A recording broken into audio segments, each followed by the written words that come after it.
10 of the SEC football season is officially in the books. We are here discussing, as we do each and every single Sunday here on Sunday FUNDAY. I'm Chris Phillips. He is Dave Shumate.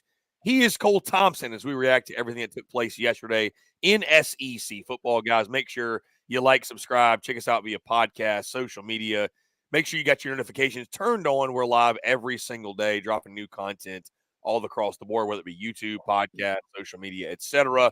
Again, like I mentioned, a jam-packed Week 10 slate. And again, want to say thank you to our good friends over at Prize Picks, the SEC Unfiltered Tour in Jacksonville this weekend. I am live from Jacksonville, and again, TBD where we'll be next weekend, although I'm sure many of you know and can guess where we will be landing. But, boys, gentlemen, again, I am Chris Phillips. He is Dave Shumate. He is Cole Thompson.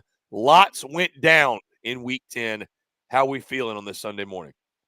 Good. I mean, I think if you're an SEC team sitting at the 10-2 spot, a lot around the country helped you. Some chaos in the Big 12, K-State losing, Iowa State, who was undefeated, dropping one to Texas Tech, Joey McGuire and the boys, Clemson getting hammered by Louisville, Brom squad, big game Brom. I called it, Cole. I called it. That was in that conversation. I'm with you, CP. That was in that conversation of those that could happen because, again, who's Clemson plays against Georgia. But anyways, I think that helps the SEC out. We saw South Carolina, again, help the other 10-2 teams out, dominate Georgia in the second, or A&M in the second half. We talked a little bit off air what we thought about the Georgia game. What happens if DJ Lagway doesn't go out? Vanderbilt continues to get it done. Diego Pavia, now the governor of the Yellowhammer State. Officially, Kay Ivey's got to be out by midnight tonight. Bye-bye. And I mean, that's really, Mississippi State gets a win, guys. We don't get to say that a lot of Sundays, but they did. Give it up for the Dawgs. Give it up for the Dawgs. Good job. Good job. Called it. Hey, Cole. Warned you. Told all of you. Told all of y'all for months. It's going to happen. Bound to happen at some point. Don't say I didn't warn you. That's all I'm going to start off this show with. The curse has been lifted.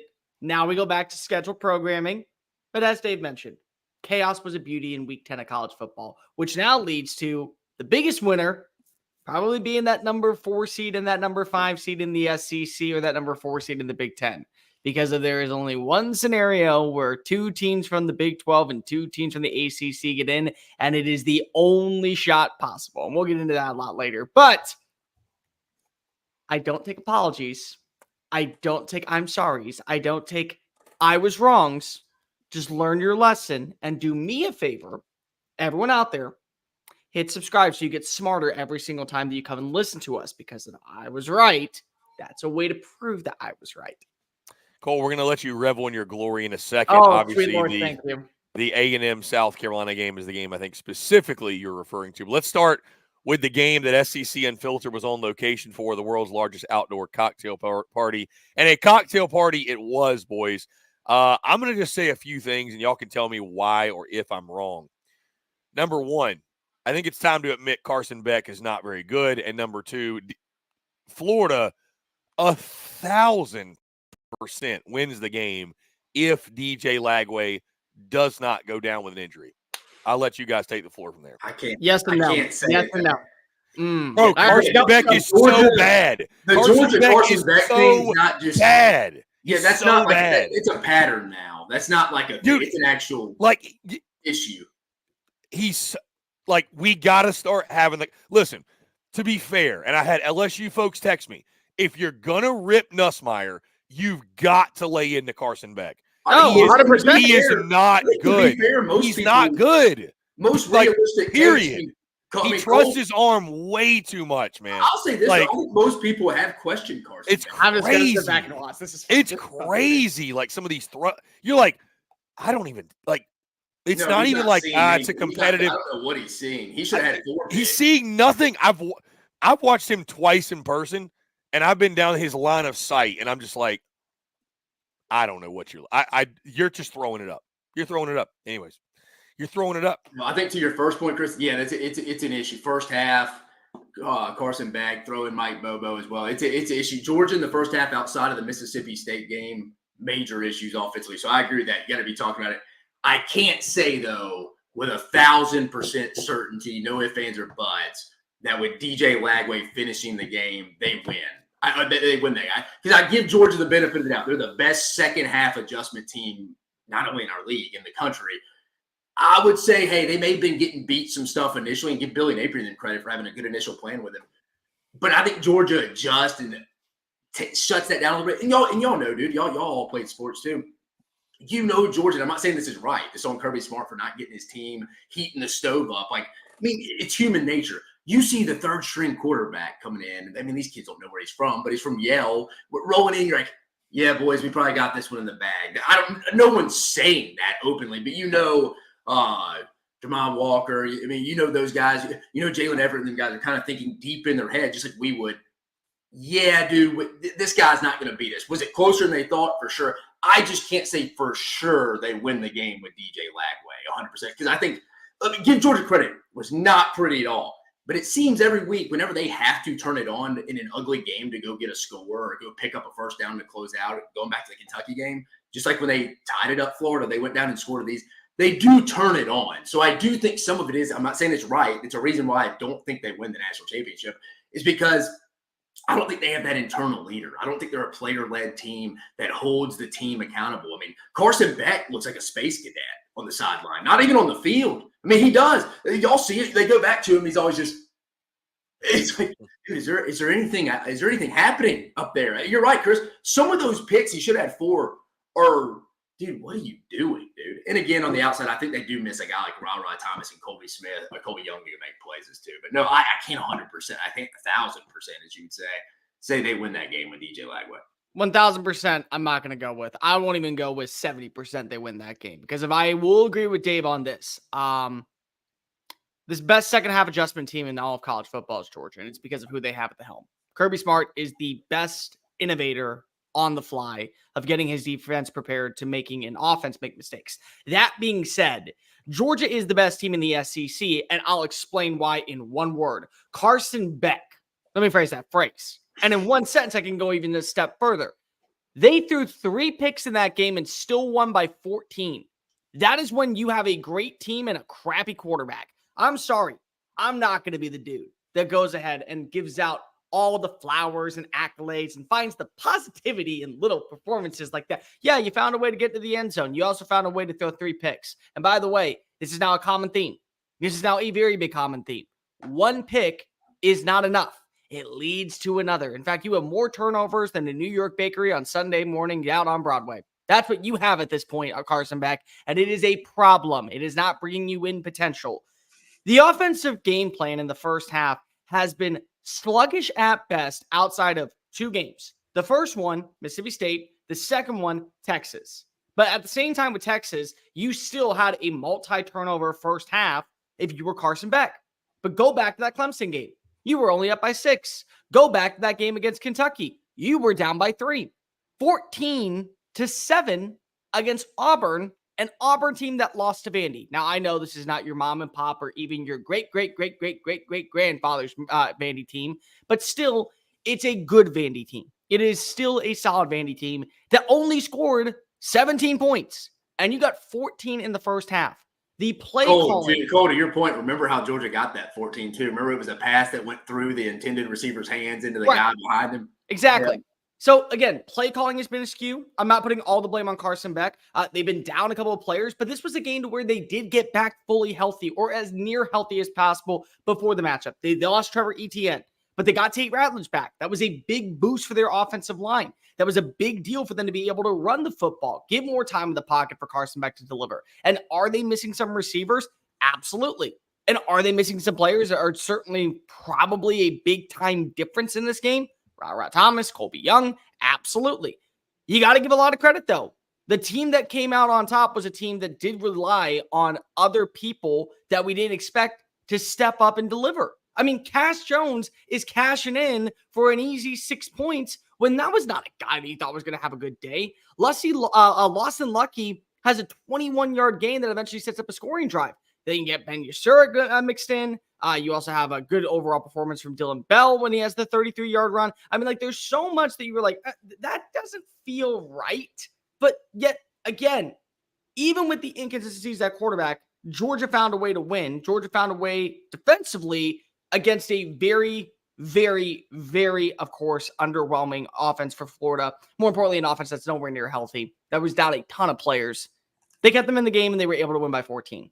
So Georgia still can be the best team in college football and have the biggest problem at their hands. But at some point, we have just got to admit, it's not Carson Beck. It isn't. This is not a Carson Beck team. And here's the reality of it, folks. Georgia still can win the national title for my money, and they can lose next week in Oxford. Because this will be a game where, unfortunately, Carson Beck is going to have to be the guy. Because you're not winning on the ground against Ole Miss's front seven. You're not winning on the ground at the second level of the defense. You're not finding ways to go ahead and capitalize. Your defense is either going to have to force Jackson Dart into making careless errors, or Carson Beck has got to shit or get off the pot. Because at this point, most of the public will probably be on Ole Miss here. The line's 2.5. I think most of the line will be on Ole Miss because you're really going to put the ball in Carson Beck's hands? I don't know how I can trust Carson Beck at this point. Yeah. I'm with you, Chris. I think I've seen him twice in person, and granted, second half against Alabama, he was really good, but he's been bad. He's been outside really of the first half bad. against Mississippi State and the second half Alabama. Yeah, he's been so inconsistent. Here's Wait, the what thing. do you mean he's been inconsistent? He has been consistent. He has been bad in the first half and all right in the second. That is about as consistent as he has been. I mean, I gave he's Beck just inconsistent through games, is what I'm saying. I gave Beck a lot of credit coming into the year. Like, I felt like the talk that he was carried by a really good team around him was unfair. And I feel silly now because that is exactly what's happening. Yeah, he's 20. He's a not very good quarterback carried by a good team around him. He's got elite, and granted, he doesn't even have great playmakers at wide receiver. To your point, Dave, they miss Ra, they miss Colby, they miss other guys, they miss McConkey, they miss Brock Bowers. Look, I think he's a little soft. I hate to use this term, Brock. I don't think he is. I think he's kind of a mental midget. I mean, you see how Kirby handles him. Like, listen to Kirby in the post-game press conference. You think if it was Stetson Bennett throwing 3 picks that he would – dude, he used to get on Stetson's ass because I think he knew Stetson Bennett was kind of like he needs somebody down him and kind of settling him down. Like, dude, you aren't very good. Sit down and shut the hell up. And Stetson Bennett thrived in that for being the underdog. He kind of cradles Carson Beck. I mean, if you saw him in the postgame, he's like, there's no other quarterback in the country I'd want leading our team. I was like, well, really? There's not a single one you could think of? I know he can't say that. He's defending his player, but he used to go get on. I mean, he bashed Stetson Bennett after them winning the semifinals. You can defend your player and still say things that are nonsensical. I mean, that's just it. And that's the problem right now. What was that? You can defend your player without saying nonsensical things. You can easily do that. My point being, I think he knows he can't go out there and rip Carson Beck because the fragileness. Not everybody responds to correct. And coaching, when you're in that building, I can't be on Cole Thompson like I could be for Chris Phillips because you are two different people. You may handle, if I'm just ripping Cole Thompson's ass, he may not be able to handle that. Chris may respond to that better. What am I going to go cry in the shower now and sing myself a lullaby? But Cole, some guys. No, I'm just saying the point is, I think Stetson Bennett was more of had some shit to him where it's like that ain't bothering him if I go get on his ass. Carson Beck's confidence is so low right now that I think if Kirby Smart went out there and said, yeah, Carson better get his shit together or he'll be sitting next to me, I think that kid would go into a fetal position if he said that. Some guys play better pissed off. Carson Beck may not be one of those. Side note, guys, I understand why Florida fans are so frustrated because watching them, that was the first time I saw them since week 1 against Miami, and you watch them and you're like, this team has talent. There's no question. And they got a lot of young talent. And, I don't think the Billy Napier thing is so black and white, although I think that if you're at a place like Florida, this is where the conversation should stop. Cole has mentioned this. Dave, you have, you're Florida. Let's act like you're Florida. If you have the convo and go, do you believe Billy Napier can lead your team to a national championship, not an SEC title, not the playoff, national title? If the answer is anything other than a resounding yes, it's time to move on. I agree. Nobody out there is going to say yes to that question. So listen, Billy's a nice guy. He's the locker room's bought in, the guys fight for him, but this team has too much talent to continuously just miss the mark week after week. They do. Watching them, I'm like, this team has got talent. They really do. This is not a bad football team. I just think there's loose ends. I think there's mental mistakes. I think there's errors that are happening that kind of feel ingrained in the culture at this point with Billy Napier. So the only thing I will say, just to kind of go ahead and make some bit of light in favor of Billy, because I'm not going to play the participation trophy game. Yeah, you played your ass off, and at times you look like the better team than Georgia. But at the same time, what are we supposed to say at this point? Like, there is one caveat of him being able to come back for another year. It's number one, the guys who they are targeting have no interest in coming this year or are in the playoff and they can't wait forever for them to be able to go on in. Or number two, he's now working with a quarterback that literally came from Yale for the rest of the year. That's what you have. Is DJ out rest of the year? Is that confirmed? Well, I think it's a torn hamstring, dude. I think it's I'm saying they said it was a significant hamstring. So now you lose your starting quarterback in Graham Mertz, who last year had the highest completion percentage and the highest passer rating.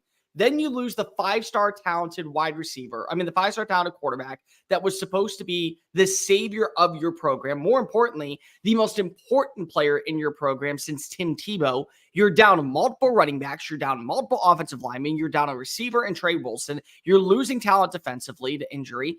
It's hard for me to say that at this point, the fact that they're still fighting is going to at least give you an argument. And if you do not have a coach that is fully invested buying into Florida football, more importantly, has already gotten his bags packed, already made it clear that he is coming down by the time the season's end, that you sign the contract before you even fire Billy, then there has to be that argument.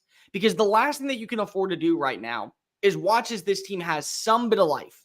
You don't land the right guy, and then you lose the locker room of players who are so committed to Florida that they just didn't buy in the way they bought into the last coach.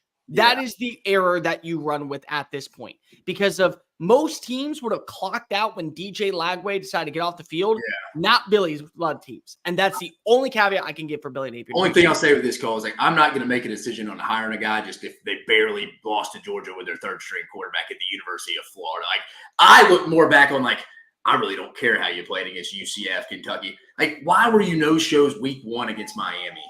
Like, why does that happen when you are 100% healthy? Like, I mean, again, great yesterday. Congratulations. I think Billy could go have success at a place like South Carolina. I think he'd probably have more success there than he would at Florida. Well, let's just call it like it is. Billy is not made for the highest job in college football, but that does not mean he is a bad head coach. No, I don't think he's a bad coach. I mean, he's proven he can win in college football. He did it at Louisiana. I'm just saying, I just don't know if I'm going to take just close wins against Georgia. But he needs another year, man. It's like, dude, I've seen how you are. You had all your tools at your disposal week one at home, everything in your favor.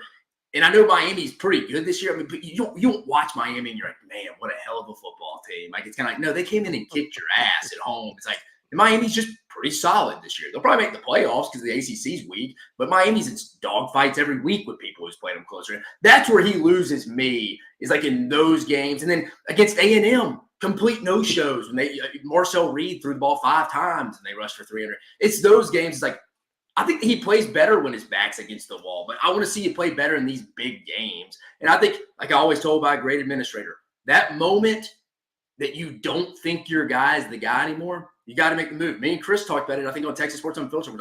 What coach outside of Jim Harbaugh has ever got off the hot seat and survived and never got fired? I mean, Dave Aranda's pretty freaking close right now. If he can, but he'll ultimately get fired in the next year. Probably. That's what I'm saying. Who's ever made it completely off the hot seat? Like, that moment you have that he's not your guy, you should probably make the move. By the way, I hate to bring this up. Don't disrespect South Carolina like that. South Carolina has their guy. They do. And Beamer Ball is there. But I will say, there is someone in the comments section that I have looked at. I'm telling you, the guy they need to go after is Kirk Cignetti. They need to go after him. That is somebody who you can believe in is going to fix a program. The problem is that, are you willing to wait forever if Indiana continues its warpath? Because this is the new era of college football that we're at, to where there are concerns about how you go about firing a coach.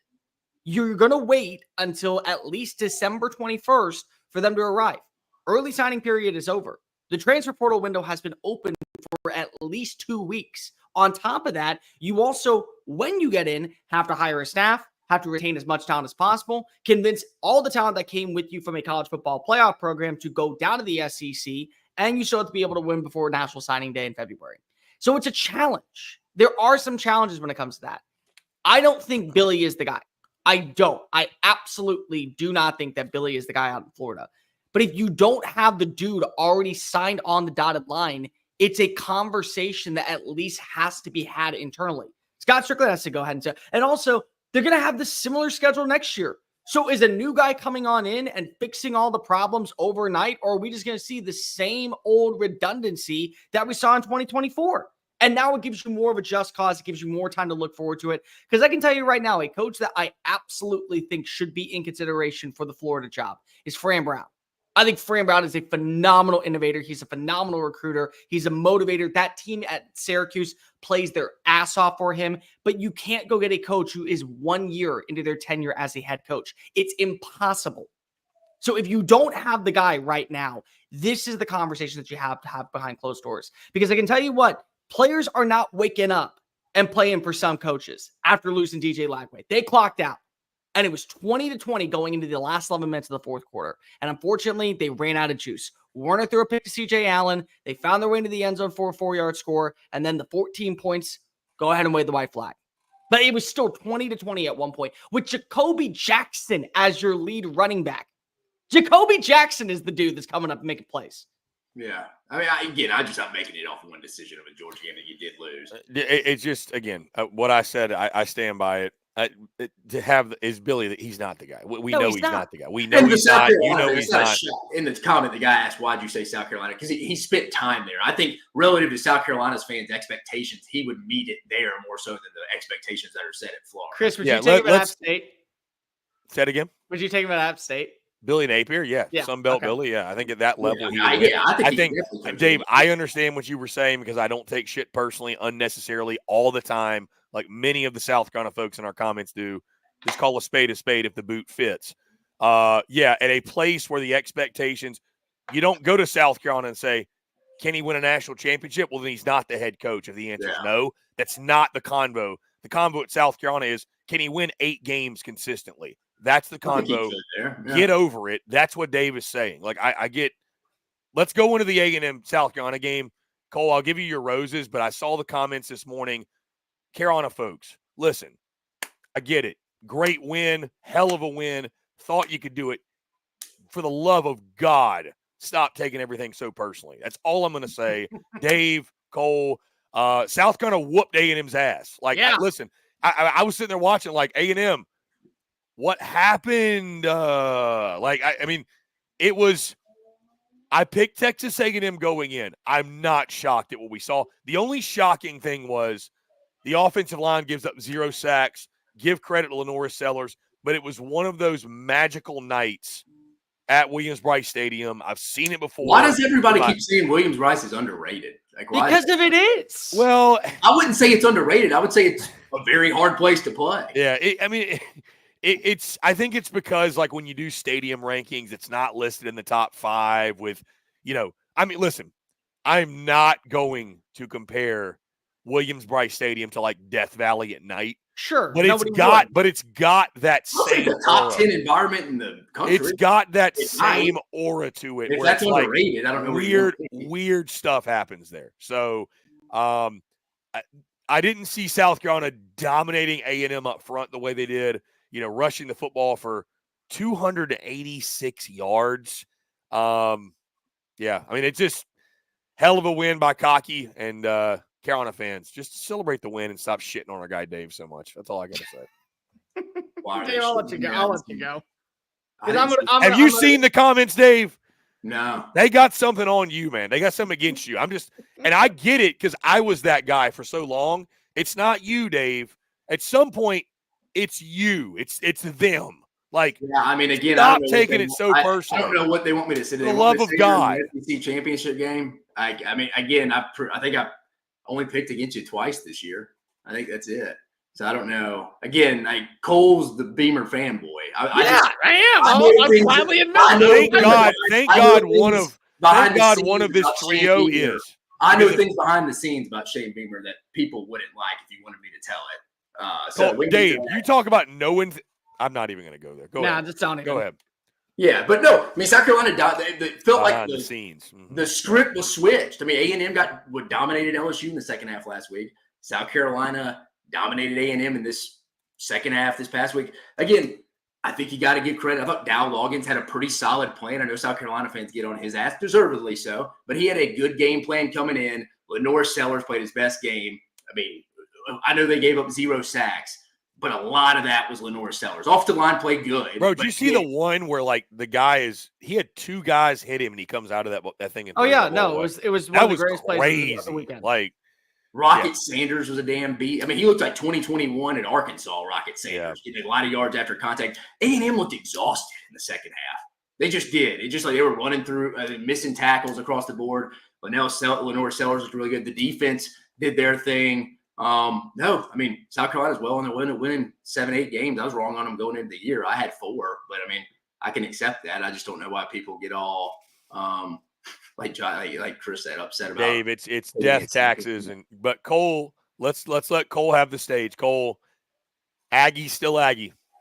Aggie's still Aggie. You called it. You said it.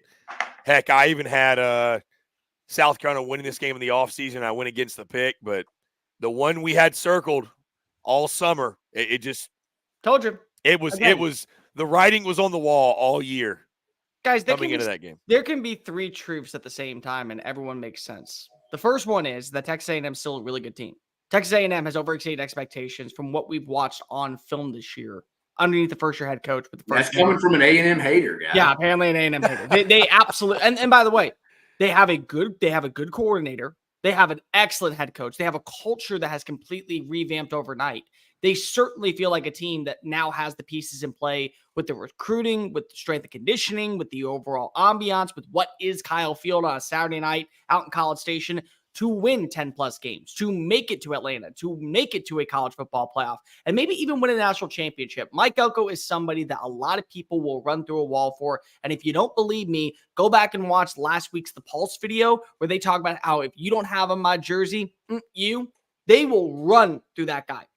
The second truth is that the stench of the old aura sticks around a little bit too long. It's whenever you move into a new place. It's whenever you move into a new house. It's whenever you buy a new car that's previously used. You do everything possible to go ahead and fix things up. You go ahead and you put in the air conditioners. Well, there's a chip in the floorboard, so we're going to go ahead and fix that. They didn't take care of the lawn, so we got to go ahead and add in new fertilizer. We got to go out and we got to get new mulch. And it looks like your house now. It looks like your place still. But for that first year, there is still a resemblance, especially when you buy an older place, of the previous owner lingering behind. And that is losing a game that you probably should win after an emotional victory. They were always going to play well against Texas. They're always going to play well against LSU. They were always going to play well against a top 10 Mizzou squad. They would look the part because of this is Texas A&M. This has been Texas A&M. They wake up on the days when they play against quality competition, and then they drop one. Now, I will give a lot of credit. South Carolina has been the ultimate wildcard team this year. If you told me that they won by 10 points against Alabama, would have believed it. If you told me that they lost by 20 to an underwhelming Vanderbilt squad, would have believed it. The game that you got to worry about if you are actually A&M when it comes to that sentiment is Auburn. Because Auburn is far from good this year. Auburn has so many freaking problems that it is uncorrectable, unsolvable. But the fact of the matter is that Texas A&M was always going to drop a game. And the third one is South Carolina was never losing this one. They were never, ever losing this one. They blew a 17-point lead against LSU, a top 10 LSU team, which, by the way, I might add in, was a really good overall game. And more importantly, that Nick Emmanwori interception, I stand by. Should have stuck, should have been there. But unfortunately, they did blow a 17-point lead. So let's just call a spade a spade. Hell, they blew a lead last night, Cole. But two things are true. Two things are true. They go into Alabama. They go to Bryant-Denny Stadium after Alabama looks awful against Vanderbilt at times and loses to Vanderbilt. And they're up in the second half. And they find a way to lose that game. They were not losing 3 times to a top 15 opponent in college football this year. It wasn't happening. And the reason why Williams-Brice Stadium is the most underappreciated atmosphere, it's not underrated, I think would be the right word. It's underappreciated. Yeah, I mean, where else do you want to be if you put them in the top 10? I don't know. But at the same time, people are whining about that. But at the same time, if you close your eyes on a Saturday night out in Columbia, South Carolina, and you just listen on third down to the roar of the crowd, to the second level of the stadium, and the echoing that carries throughout the town. It's as loud as you would hear it in Austin. It's as loud as you would hear it in Neyland. It's as loud as you would hear it at Kyle Field. It's as loud as you would hear it at DKR. But because of the size is so small, people don't give it that type of credit. I call it the ultimate cathedral of chaos because of weird things go there. And sometimes those smaller chapels are the ones that are the most iconic, the ones that are the most beautiful. There's nowhere else you would rather be on a Saturday night than Columbia, South Carolina, in a game that you know not only do you have to win, but you know that you're going to win. And I can guarantee you, everybody inside that locker room believed throughout the week, believed last week, and believed every single step of practice leading up to the regular season, every single workout, every single film study. They were going to beat a top 10 Texas A&M team, or they were going to get a top 10 win on a Saturday night out in Cola. They got that win. They got that signature win of 2024. And again, no Beamer. I'm telling you, the man knows how to do two things in this month. Number one, rally the troops and get to bowl eligibility. And number two, win against top-ranked opponents. He does it every single year. He's going to continue to do it. He's got one under his belt. He potentially could get a second one. By the way, Willie-Brice seats 80,000. It's not quite Neville Arena with 9,000 people in there. It's not quite small. I get the point you're making, though, Cole. Yeah, I mean, listen, I think you also got to keep the same energy with South Carolina that you kept with A&M coming in this game, where it's like, okay, like good win, but the real test, if you've changed and you're not who we think you are, go beat Vandy next week. That's the one Carolina will lose if they're old Carolina. They're going into it right now at 2.5, 3.5. I'm seeing. Let them doubt Diego Pavia. We'll get there in a moment. Again, great win for South Carolina. I mean, night game at Willie B. It's set up perfectly. Give Shane Beamer a lot of credit. This team fights like hell for him. They love Tris, to playing. your point, it wasn't a trap game. This was just a tough-ass conference game on the road, back-to-back games against LSU. Well, we called it trap. It wasn't a trap game like we thought before the season because South Carolina's a better team than we thought. Yeah. I mean, they just going into this week, it was not. I don't even think Mike Elko ain't out there sitting there. Yeah, we overlooked these. Yeah, I don't care like where you're playing the game. If you're going into South Carolina being like overlooking them, like you're messing. Well, that's what I don't really like how people term A&M Aggie. It's like no, they're the best 5-win team in the country. If A&M were to Aggieing would be going to lose at Auburn in 2 weeks. Yeah, but to Cole's point, it did set up just like, you know, and of course it lined up with the week. I'm like, all right, let's drink the Kool-Aid, let's heap the praise, and as soon as you do that, I don't think a lot of teams would have won every time. No, but I warned you all. I warned everybody about this. I just wanted to finally, for once, give A&M their roses. You give them their roses. I shouldn't have done it. Chris isn't ever fully bought in on the Aggies either. I finally bought in on them, and then this is what happens. But you give them their roses when they give you complete performances. You want to, again, we saw last night, miscommunication. Look at how bad of tackling there was yesterday. That, to me, was the biggest difference in that first half. Because if they get to the quarterback and they're able to get Lenore Sellers down, I mean, we're talking about at least it being 13-3 at one point, and maybe it's 13-6. And don't get me wrong. Yeah, as bad as A&M played in that first half, they're almost up. They were up. No, they were up. They were up by 3 with less than 2 minutes. No, I'm saying they're almost up at half. Yeah, but you're right. We took the lead in the first half because if you just make fundamental tackles in the open field, you get stops. If you play your alignment, you get stops. And this was a game that was always built for A&M to be let the fan base down. And it's not to say that they can't find a way to still go 10-2. If you tell me right now that I get a version of Texas A&M with a consistent passing game, whatever it is, against a team like Texas in 3 weeks at Kyle Field, where 107 screaming Ags are, I will believe that this will be a 4-quarter down to the finale line. And without a question, the winner of this game is going to the college football playoff. But that doesn't take away from the fact that they were always going to drop a game that they probably shouldn't. And it was always going to come after a win that they knew was a little bit oversaturated and a bit of schedule. Think about in 2021. Remember when they beat Alabama? They beat Alabama as an unranked team. It was not only the first time in over a decade that Alabama lost to an unranked opponent. The other point was it was the first time that Nick Saban lost to a former assistant coach. And yet they lose to another squad. I think it was Auburn, like 3 weeks later. I mean, like, that's what I'm talking about when it comes to Texas A&M, is that they find ways to get those signature wins that put them in such a great spot, and then they let you down. But for South Carolina, not only did they run the football well, not only was I impressed with their offensive line, but I was more so impressed with Lenore Sellers. We saw a star in the making last night, to where all that talk throughout the offseason about what he could be, why they were excited about potentially moving off him from Spencer Rattler, I get it. They lost Mazeo Bennett. I mean, that was their number one receiver. They lost him to a head injury, and I get why Shane Beamer was frustrated at that, because if there wasn't a face mask call, there wasn't a targeting even attempt. There was nothing on it, and we can get into that later, I promise. But still, they found a way to look like the more superior team, and they've been in every single game, even in close calls, -1. The Ole Miss game was the only one that they have not been in, and I'll tell you what, they looked better in a couple of losses against Alabama. They looked better at a couple of losses against, say, LSU than they did against Old Dominion in the win, but they've been in every game. They are a handful of plays of already sitting with one loss on the schedule. And it's to Ole Miss. And Ole Miss just found a way to get up early and never let go of the lead. But they've played well. When I talk about best win teams by number, it's very clear that you can say, yes, without a doubt, South Carolina is one of the best 5-win teams, if not the best 5-win team in the country. They are. I just can't help but laugh at that. Yeah, That's a very. I'm not going to name names.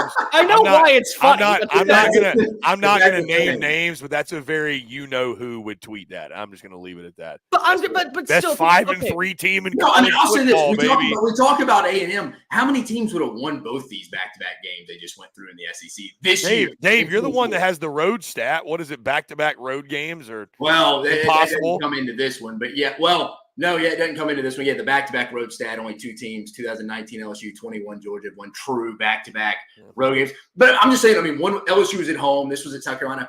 How many teams in the SEC right now, I mean, I would say 0. Would you say you are confident wins both those games at A&M, especially the way South Carolina played last night at home and the way that – I mean, I don't know if any of them do, the way the league's been. I just think there's so much parity, so much inconsistency. That's asking a lot to go win those 2 tough games against 2 good teams, and especially one on the road in a hostile environment like Williams-Brice was last night. I don't think Alabama does that. I don't think Alabama would have beat LSU and then go take it on the road the next week and beat South Carolina in that. I don't think Texas would have done that. But that's also kind of the parity of the sport right now. I mean, when you really think about, especially that's literally what I just said. Sorry, I was blanked out for a minute. I'm still not. That's what I said. You got to listen, Cole. I said parody. I'm still my own. I'm my own. Good news, Aggie. You're not out of the playoff race yet. No. Just don't trip up against Auburn. You're going to beat New Mexico because Diego Pavia is not in the state of New Mexico anymore. And the game against Texas will probably come down to probably not SEC title hopes, but college football playoff hopes will probably be on the line. So yeah, I know that we got to move on, but I just want to say, Dave and I brought this up last night. There are teams like South Carolina, Ole Miss, Kentucky, maybe Florida right now because of the direction that they're in, where they will only have one shot, but every 4 years or so, they will have a shot to go to the college football playoff. That's how I feel about South Carolina right now. The same way that I feel about Ole Miss this season and probably last season if there was a 12-team playoff. They'll go out, they'll bring in the right transfers, they'll win decently on the recruiting trail, they'll add in some key pieces, they'll be fine, they'll have an overall good identity, and they'll be in that 10-2 hunt. The reality is that they're not a program like a Texas, they're not a program like a Georgia, they're not an Oregon, they're not an Ohio State that constantly can find ways to get into the playoff because they have the right personnel. But I will say, this is one of those wins to when we look back, there could be a kid that's looking at Texas A&M, looking at Mississippi State, looking at Ole Miss, looking at Tennessee, and he sees the way that South Carolina looked last night, and he flips the commitment. And now a 4-star linebacker that you thought was going to be your enemy is now your biggest asset. That is what I think about the South Carolina team moving forward. And again, you fit the culture. I know that you two have the fans have issues with you guys in South Carolina. I know too much about South Carolina, but Shane Beamer, you know too much. Yeah, but so does Chris. But Shane Beamer, I'm talking about the staff. I mean, I don't know the fans. They just don't. He fits what's needed there, and so I'll stand on that. Beamer's a perfect fit at South Carolina. I was asked that weeks ago. Do you think he's a great fit? I'm like, there's nobody who's a better fit at South Carolina. Now, There's nobody. If you're asking the question long term, is he there 10 years and we can get way in the weeds? No, he's going to Florida. It's about winning and losing, but as far as fit, there's nobody who's because again, not to get too long-winded, but at a place like South Carolina, stuff like, hey, does the head coach really want to be there? Is he bought in? Is this a stepping stone job, or has he really invested? Like that type of stuff matters. Yeah, when you're hiring a coach at Alabama, it's like I'm sure when they hired Kalen DeBoer, they weren't like, well, does he really want to be here? It's Alabama. Yeah, he wants to be there. And if he doesn't, who gives a shit? He's going to take the job. At South Carolina, though, it's like we're hugging you. We want to be hugged back. Like that matters. So there's to your point, Cole, nobody's a better fit.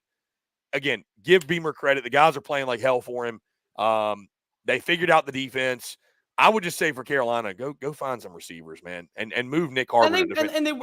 Move Nick Harbor to defensive line because I'm sorry, he's not a receiver. He's not an offensive player. You know this. I know this. People with eyes and brains know this. Just either that or let him transfer and take his NIL money and give it to somebody else. Let's call it for what it is. Did you say you needed to move to, CP? D-end. He played D-end in high school. Yeah, you think he has the mentality position to play that now? I don't know.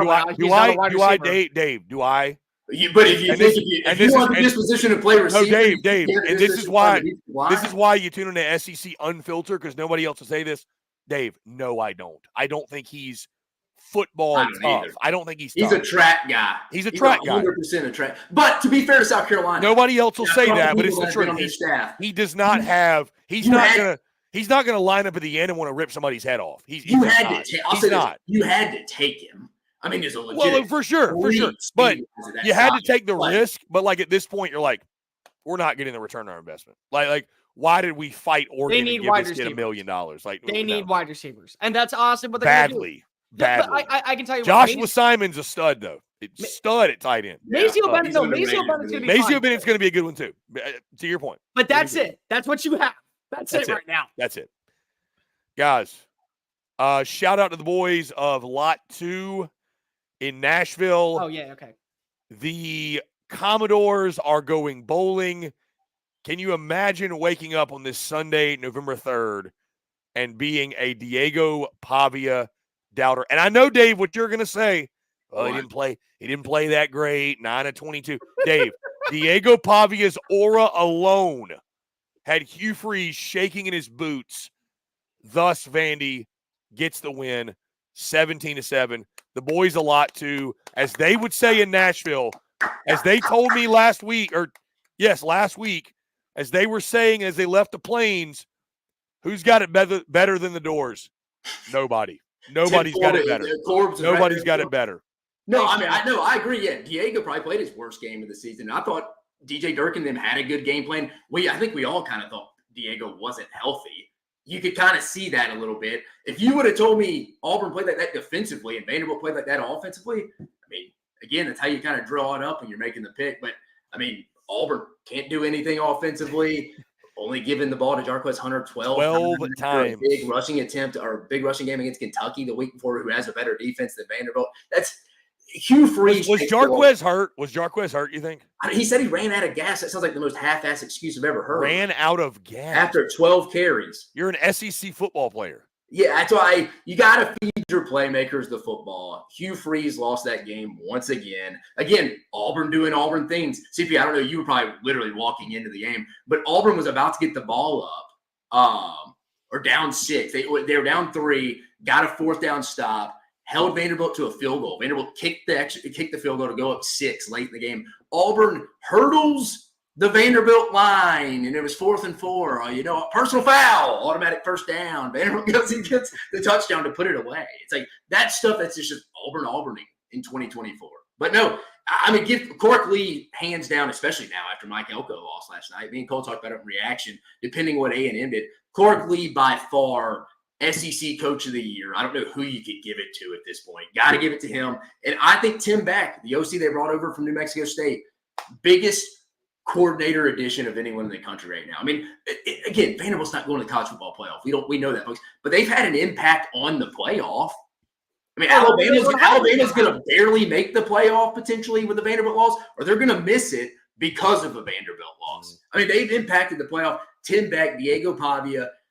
That is the story of a college football from just one transition of one side of the football to another. But it wasn't them winning it for them yesterday, and I think that's a sound. That is a sign of a good overall program. Hey, our offense we didn't play our best day, but you know what? Our defense picked us up, won a game, and that was coordinated by Clark Lee. So give him credit. I think you can go ahead and give him SEC Coach of the Year for sure.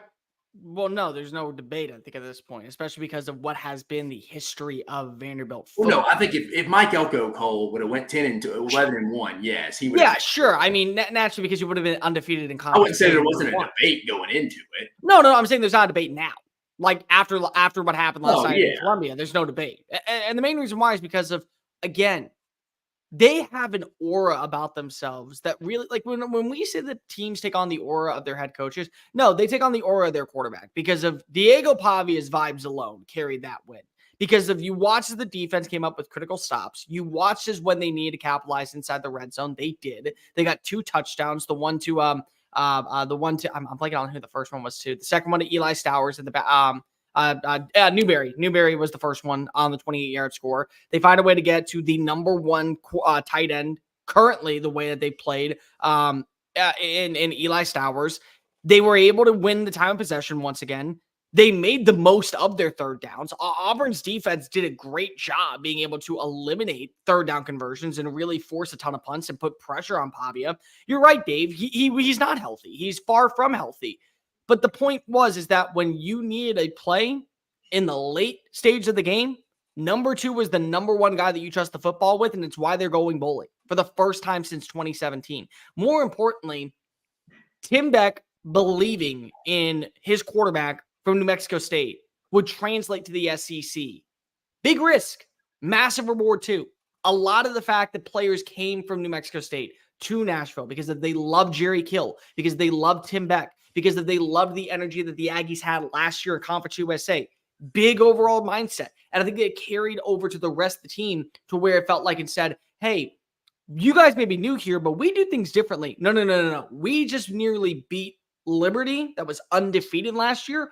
We're going to do things differently because you guys haven't won crap in years. So we're going to install this new entity. We're going to install this new aura, this new energy. And at the end of the day, Pavia being that guy, being the dude that's able to step on up and deliver and put himself in such a great position to always feel like he's never out of the count, is a reason to be scared for every team they face left on the schedule.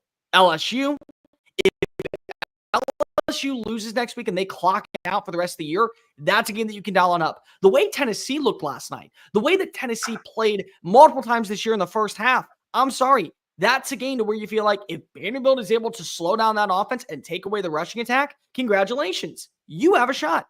And they absolutely have a shot next week against South Carolina. They absolutely have a shot against South Carolina. So, no, Vanderbilt's not going to the college football playoff. We knew that Vanderbilt wasn't going to the college football playoff. You don't lose to Georgia State, and then we put you in that conversation as even a quote-unquote sleeper. But they're pesky. They're feisty. They have shown you time and time and time again that when you think that they're down and out, they're far from it. They get up off the mat, and they truly feel like when you hear Captain America say in the movie, I can do this all day, not Steve Rogers, because Steve Rogers, when he said that before the Super Serum, was old Vanderbilt. Now this is the new one that says, I can do this all day because if they're not going to yield. They are not. And yes, we have got to talk about Hugh Freeze. And I will let you two go as I collect my thoughts because I have plenty of them right now.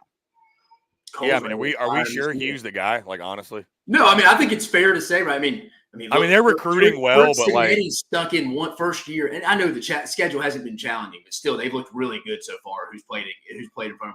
Kirk Cignetti's turned it around, and he's missed his quarterback work for a little bit. I mean, you got Mike Elko who's played with 2 different quarterbacks in their first year, and they even look. I mean, last night they weren't great, but overall they've made it work.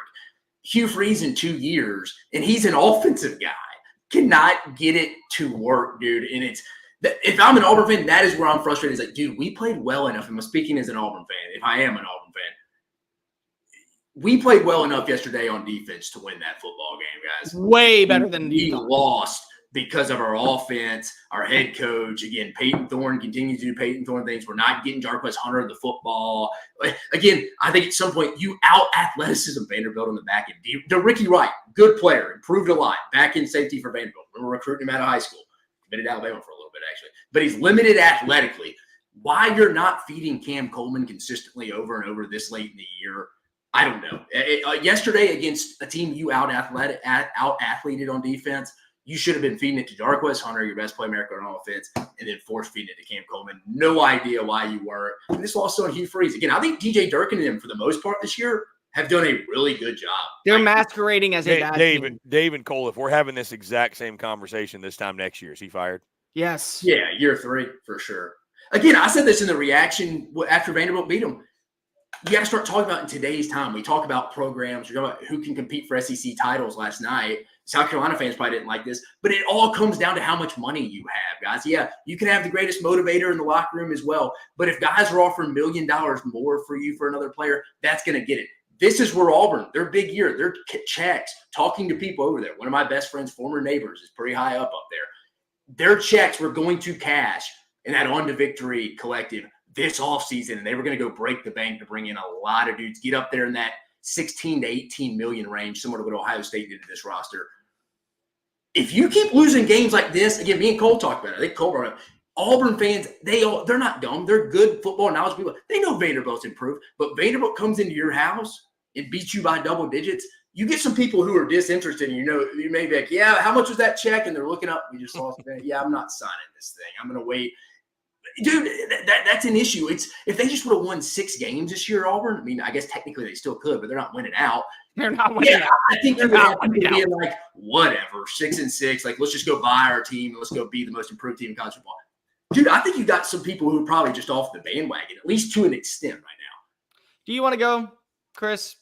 I was just going to say, are they winning out? They've got A&M. La Monroe, A&M, Monroe if they're Alabama. Don't sleep on General Booty. I'll say this too, Cole, before I let you go. I like Auburn a lot. I had a great time there at Auburn. Auburn people, man. I feel like Auburn needs to humble themselves just a bit. Like, just, hey, guys, let's do something. Let's do something. That's it. I don't want to go too far down that rabbit hole, though. So 2 years ago, we were talking about Texas and how they went from year 1 to year 2 underneath Steve Sarkisian, and you saw some improvements, and then year 3 they swung, and they swung big, and they brought in a couple of transfers, and they went to the college football playoff. And ever since then, that has been the formula for teams when they go and add in a coach. And I said last year, going into 2024, Miami was going to be that squad where you see enough maturity, you see the overall enigma, you see the foundation, the culture be set by Mario Cristobal, and they will go and they will spend money and they will make a run for the college football playoff. Lo and behold, they're undefeated. They have a quarterback that's going to go to New York City for the Heisman Trophy, and they have a team that does have some flaws, but they're still the most complete overall roster in the ACC. I said going into this offseason, watch out for Auburn in 2025. They will be the next Miami. They will be the next Texas, because if they just need to get to 7 wins. 7 wins this year with the flaws they have, with the way that you see this defense kind of turn the corner underneath DJ Durkin, with some maturity issues, they have everything that is needed just for the next year to go out and bring in transfers. I can't say that anymore. I can't, because I can't believe in Hugh Freeze. I can believe in Mario Cristobal. I've seen what he's able to do. I can believe in Steve Sarkisian. I've seen what he's able to do. I heard once again Hugh Freeze mutter words of just pure disgust that literally, without a doubt, any other coach we would ridicule for thinking. But because it's Hugh Freeze, we're going to let him go by with a pass. I'm sorry. Do you remember when you said, well, you know, teams like Missouri and teams like Kentucky, when they got good coaching, when teams like Missouri and coaching, you're at Auburn.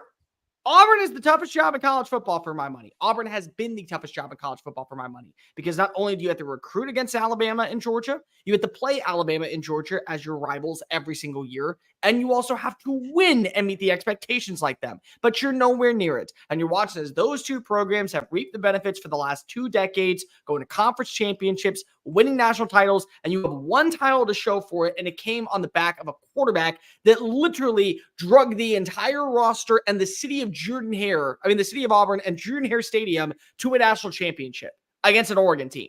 That's it. That's what you got to show for it so far in that span. But it's just the culture there. Can you blame? Let me ask you guys. Can we blame the turnovers in this game? I don't think so. I mean, there was one, but can you blame Peyton Thorne? Guys known for being a turnover machine. Oh, we didn't have any yesterday. Can you blame them for being bad on third down? No, they were better than Vandy on third down. Can you blame them for having fewer yards than Vandy? Nope, they outgained Vandy. They lost in two areas: time possession and penalties.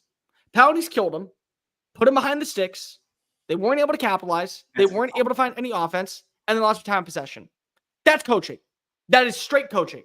That's all it is. It is a culture problem. Year one, you establish a culture. Year two, you find your identity. Year three, you swing big. They're not even at year one stages at this point.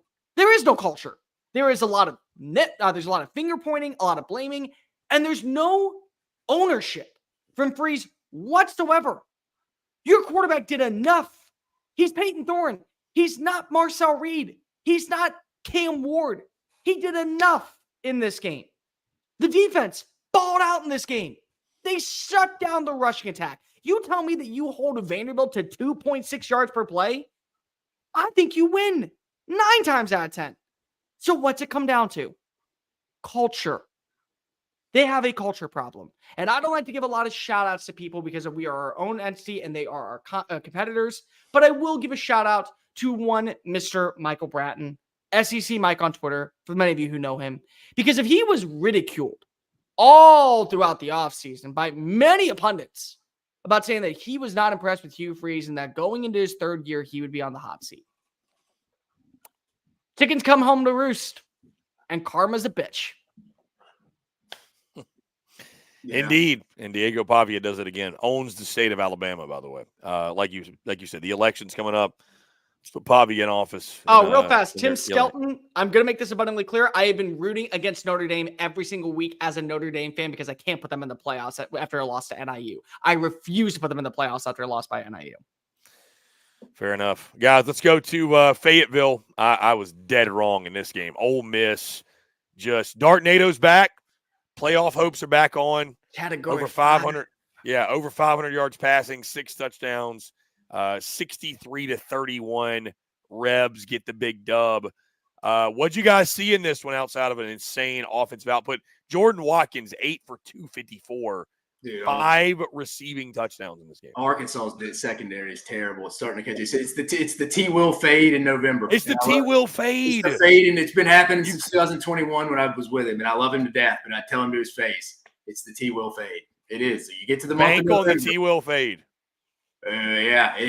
That's what made me question them getting to potentially 7 and 8 this offseason. So, look at their schedule in November. You play with the Ole Miss. I mean, Missouri without Brady Cook's obviously not a good offense. And then you still got Texas. So, it's like you face some really good potential offenses. Missouri still TBD, depending on Brady Cook. But, I don't know. This game, you knew Ole Miss would at some point come out and play a complete game. I don't know if I'm ready to say Dartnado's back because, again, this Arkansas secondary is horrendous. I mean, Mississippi State was putting up yards on them last week. So I want to be fair about it. For me to say Dartnado's turned the corner, and again, that was as good as a stepping stone as you could take heading into this weekend's game against Georgia. That's obviously a must-have for, as Cole calls him, Dartnado and Ole Miss.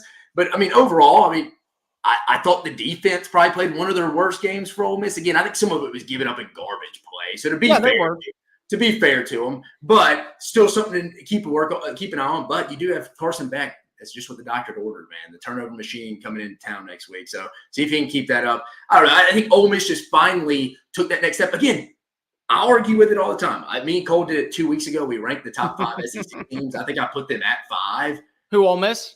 Yeah. Yeah, you did. You had them at 5. They've only – I looked it up. They've only trailed for 2 minutes this year in the whole season where I'm like, dude, if they could beat Ole Miss next week, I don't know. I think Ole Miss is better than we've kind of thought. And again, it's their own fault. They haven't been winning some of these big games, so I get it. They've been mixed in some bye weeks. It's kind of like they've been an afterthought a little bit. And again, that's on them. They haven't won the big games. I know they were up against LSU the whole game, but you lost the game at the very end. Kentucky, mean, Kentucky has never got off the bus back from Oxford. I mean, the real Kentucky Wildcats are still in whatever. They're still at the library party and celebrating that one. Yeah, they're still in Lafayette County and Oxford. I don't know what's happened to them, but I guess part of them came back a little bit against Tennessee last week. But no, Ole Miss got it done. Good stepping stone. A lot of people thought that was a trap game. Arkansas, again, I mean, once Taylor Green took some bumps, you played Malachi Singleton a little bit. It's just, I don't know, that secondary, T. Will's getting figured out late in the year again. It was just a perfect recipe for Ole Miss to go step up and have a real big game. Let's not go ahead and get the recency bias out and just Cole's oversaturate. been waiting for this moment. He's been I waiting know, for this I moment. know, but Cole's going to put it. He's in New York again, man. I mean, Category 5 Dark NATO just. He's still got that dart. He's still got that dart plus. I took the. I took it. I don't still got that dart ticket. That dart ticket with you. That money line was getting the dust off that dart ticket. He's like, all right, this might be good again. Blow it all out. Let's say, could Dart? Let's say Dart gets back. What if our Dart balls next week? You know, again, that's the point. He gets back into it. You can't count him out just yet. I'll say that you can't count him out of the Heisman. But let's just go with this. And there's been comments that brought this up, and this is what I will really take away from this overall game. This was the version of Ole Miss that we were kind of promised at the start of the year that did deliver. That is what I think is the biggest takeaway, is that this is a version of Ole Miss that we all envisioned to take over the SEC. When I had them going 11-1 and their only loss coming to LSU on the road, this was the one that I want to see. This was the version that I always thought, where you would get Jordan Watkins involved, where you would get Caden Lee involved, where you would get Daquan Wright involved, where the run game could have a 1, a 2, a 3, a 4, a 5 guy front that could all work their way into open creases and punch their way into the end zone. A Jackson Dart could easily throw for 375 yards and make it look like no one's business. I mean, he had 3 straight passes for 3 straight touchdowns. I mean, and they were beautiful passes, by the way, all to number 11. The defense didn't play well, but you know what? I'll take a game where the defense gives up over 475 yards of offense if the offense on the opposing side is putting up over 600 yards. I'll take that 10 out of 10. And in a 30-point swing, you can sell yourself if you're an Arkansas fan that, well, we lost Taylor Green early. It didn't matter. I mean, it was a 4th and goal at the 1-yard line. Terrible play calling. You watch as Jackson Dart loses his mind on the sidelines because of that play calling. And then you get Jared Ivey to get a fumble in the back of the end zone, and it's 7-0. Game was over at that point. Tone was set at that point for Ole Miss. They knew that they were not going to afford themselves another opportunity to slip out of their hands. And so if you're an Ole Miss fan, how you feel confident right now is that this is the version that we were promised at the start of the year, and that this is the version that continues its path against Florida, against Georgia, against Mississippi State. They're going to be in the playoff. And the reason I say that they're going to be in the playoff, which was always so baffling to me when we had this conversation, that a 10-2 Ole Miss team can't get in, because of they would have a head-to-head win, just like over Tennessee right now against Arkansas. Tennessee has the head-to-head win over Kentucky, but Tennessee would also lose to Georgia, and you would beat Georgia. Now, Tennessee beats Georgia, whole different story. We're changing our narrative. A lot of things can differ, but this was a version of Ole Miss football that, if it's sustainable, can be a major threat in the college football playoff. No, if you want to keep down the list too, I mean, that South Carolina win on the road looks better and better. Yeah, and again, you're really gonna sell me on Ole Miss being a bad team or an underwhelming team because they lost by 6 combined points and have trailed for all of 2 minutes this year, and one was to a LSU squad that still is in the playoff hunt, which, by the way, came in overtime in Death Valley at night. Let's throw all of that into there, and you still only lost by 3. You're really going to sell me that this is not a good team. Stop it. Stop it. They have been kind of forgotten, I think, because that's what I'm saying. They got it because, again, they had such a soft because they've underwhelmed. Like they have. Yeah, they've underwhelmed. Sure. To this point, like, for all the hype they got, they've underwhelmed. But that doesn't mean they're a bad team. But when you see that game, that performance, and if it's sustainable, it reminds you that they are not a bad team. Yeah, it reminds That's all I will say. So Pittman, it'll be interesting. See, I think these 2 blowout losses at home, LSU didn't really blow them out. The perfect recipe, Dave, to get LSU, fired is made you blown forget out at the home. Tennessee game. The Tennessee game to those Arkansas fans is kind of like, well, felt like 2 years ago. Yeah. I think these double-digit losses at home to LSU and Ole Miss is kind of, all right, dude, we're 6-6, but it's like, again, well, all right, we're going into year 5 with you now at 6-6. What's next year? We're talking about the same crap over and over again. It's not the same combo at Florida, but every school's got, a minimum expectation or a standard for their program where if you ask yourself, do we feel confident this is the guy to get us that standard consistently? If the answer is anything other than a resounding yes, it's time to move on. We all like Pittman, but let's take that out of the equation. Yeah. At some point. I could see them, honestly, just writing up some retirement thing before they straight up fire the guy. That's right. Yeah. But I predicted that at the start of the year that he was going to win a big game. I don't know who it was going to be against. Maybe it was Texas. Maybe it was Tennessee. I think everybody was saying that. Everybody. I talk to people in there all the time. They even don't know if he's going to retire. But they were never going to fire him. They were going to either mutually part ways. If he would 3-9, 4-8, they would have fired him. They would have fired him instead of just I think it's that bad. 6-6, I think, is what you're saying. I think it's kind of like Sam, it's like what Chris is saying. That moment, it's like, dude, we've been through this off season every year, dude.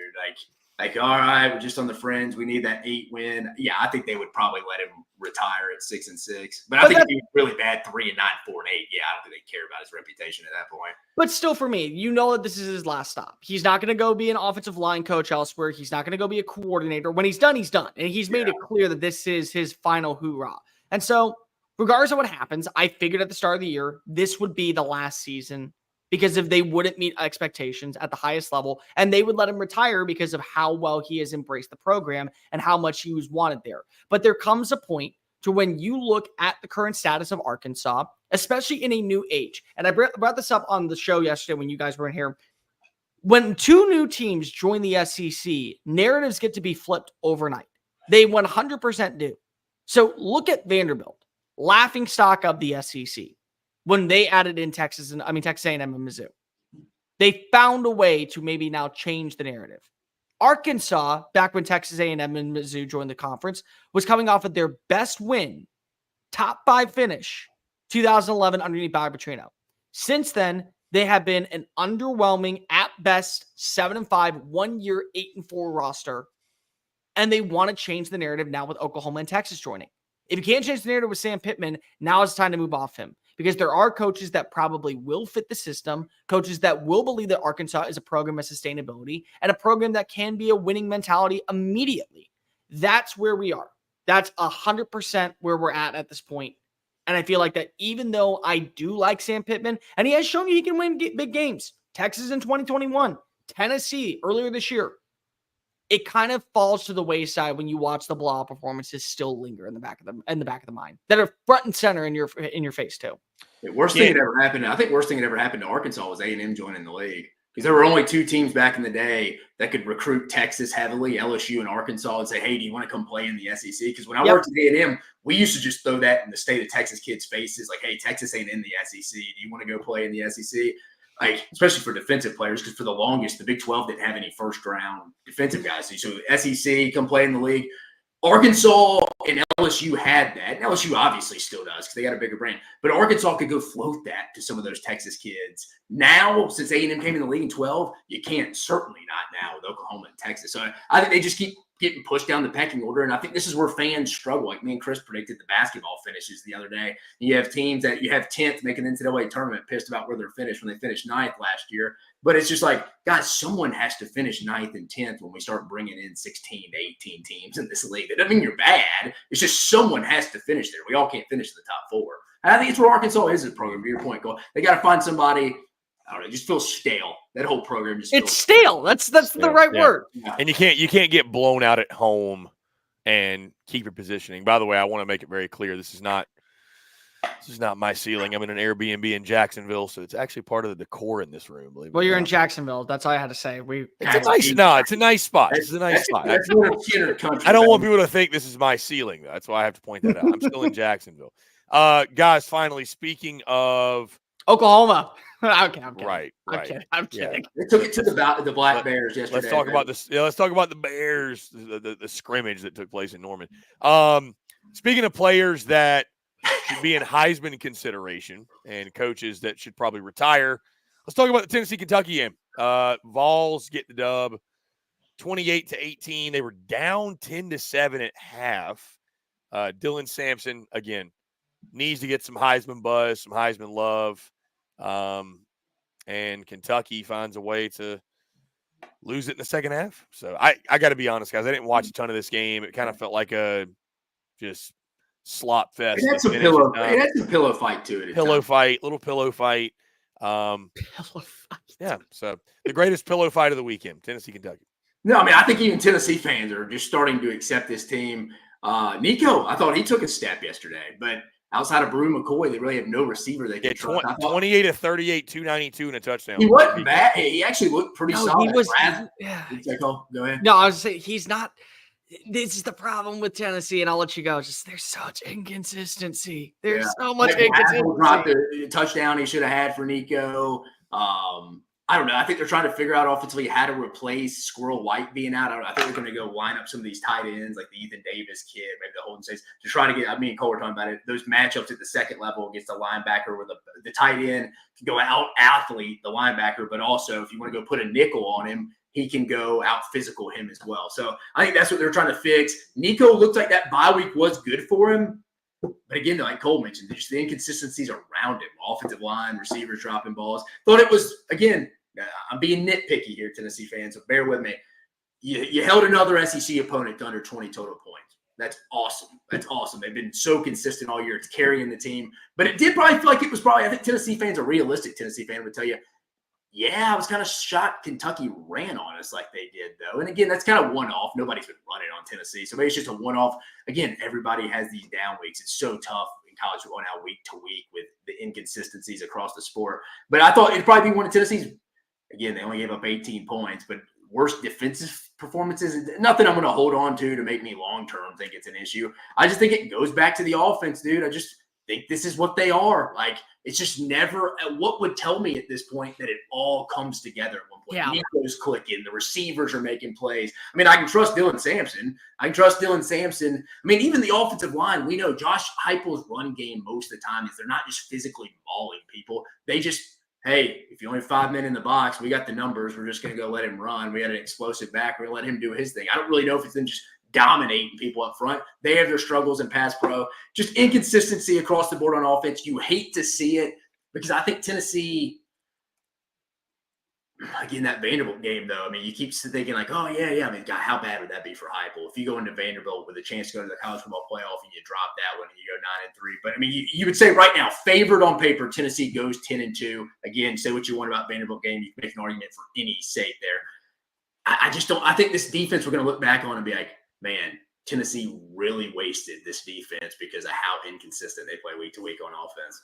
Dave, we can say that about so many teams right now. How much I was thinking that too. I was thinking defense. That too. The problem just is, again, when it comes to Tennessee, you can trust 3 things. Number one, the defense is going to ball out. They're going to make you play physical. They're going to make you make mental mistakes, and they're going to put you in a blunder of concern that allows them to come away with the win. Number 2, Dylan Sampson's awesome. Dylan Sampson, but congratulations on setting the record last night. It's an every single week thing. You deserve your flowers. You deserve your consideration. What does he get? 18 touchdowns? I think 19. Yeah, I thought someone was saying crazy.